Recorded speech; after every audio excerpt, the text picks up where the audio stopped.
बिस्मिल्लाहिर्रहमानिर्रहीम। अस्सलाम वालेकुम। कैसे हैं आप सब? अल्लाह ताला आप सबको अपनी हिफ्ज़ व अमान में रखे।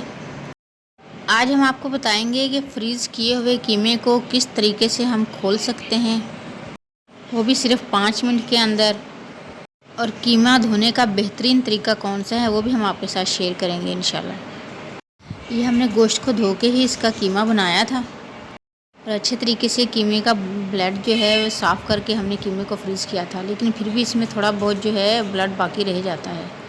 फ्रीज़ किए हुए कीमे को हम डायरेक्ट पानी में भी डालकर इसको कर सकते हैं, लेकिन हम इस तरीके से नहीं करेंगे क्योंकि सारा कीमा जो है इस तरह पानी में फैल जाएगा। हम एक छलनी रखेंगे और उसमें ये कीमा जो है वो रख देंगे और ऊपर से 1 या 2 गिलास पानी मज़ीद ऐड कर देंगे ताकि हमारा कीमा जो अच्छे से डिप हो जाए इसमें पानी के अंदर। और इसे 5 मिनट के लिए इसी तरीके से छोड़ देंगे। नॉर्मल पानी ऐड करना है, अपने गर्म वाटर जो है इसमें यूज़ नहीं करना।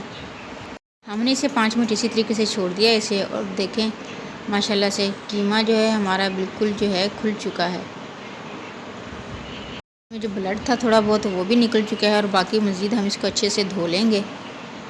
धोने के लिए सबसे पहले हमें इसी पानी में इसको जो है अच्छे से खोल लेंगे और इसका सारा जो है ब्लड वगैरह जो है अच्छे से निकाल लेंगे। कुछ ब्लड निकल चुका है और कुछ जो है हम इसको अच्छे से इसमें धोएंगे अच्छे तरीके से खोल के, ताकि सारा कीमा जो है अच्छे से साफ़ हो जाए और इसका सारा ब्लड बिल्कुल ख़त्म हो जाए। इसी ब्लड की वजह से कीमे में स्मेल होती है और कीमा जो है बहुत जल्द ख़राब हो जाता है और ये हमारी सेहत के लिए भी बहुत नुकसानदेह है। इसलिए कीमे को या गोश्त को हमेशा अच्छे से धोकर उसका ब्लड बिल्कुल साफ़ करके फिर यूज़ किया करें। देखिए कितना ब्लड जो है इसका निकल चुका है। अब इस पानी को फेंक देंगे और इसी तरीके से 1-2 मरतबा पानी और हम इसमें से निकाल लेंगे, यहाँ तक कि बिल्कुल साफ़ पानी जो है निकलना शुरू हो जाए।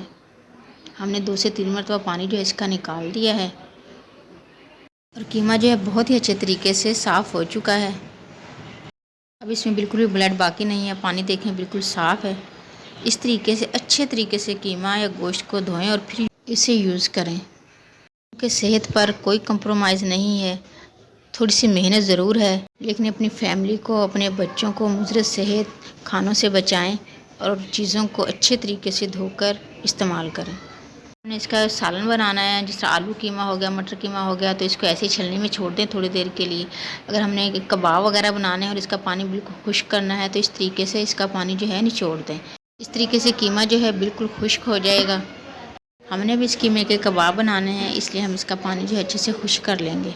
हमने सारे कीमे को अच्छे से निचोड़ लिया है और बिल्कुल खुश्क कर लिया है और देखिए माशाल्लाह से कितना खुश्क हो गया है कीमा। पानी बिल्कुल इसका ड्राई हो चुका है और ब्लड भी बिल्कुल इसका साफ़ हो चुका है। जब भी कीमा यूज़ करें इसी तरीके से अच्छे तरीके से धो के और फिर यूज़ करें। धुले हुए कीमे का और बगैर धुले हुए कीमे का फ़र्क देखें, दोनों में कितना कलर में फ़र्क है। कि हमने कीमे का अच्छे तरीके से ब्लड जो है निकाल के फिर इसको फ्रीज़ किया था। देखिए माशाल्लाह बिल्कुल खुश्क और बिल्कुल फ्रेश कीमा हो गया है। वीडियो अच्छी लगे, टिप्स अच्छी लगे तो इसे लाइक और शेयर ज़रूर कीजिएगा और चैनल पर न्यू हैं तो इसे काइंडली सब्सक्राइब भी कर लें, ताकि आने वाली हर न्यू रेसिपी और न्यू टिप्स सबसे पहले आप तक पहुँचे। सबको दुआओं में याद रखें, सबकी दुआओं में शामिल रहें, अपना ढेर सारा ख्याल रखें। नेक्स्ट वीडियो तक के लिए अल्लाह हाफिज़।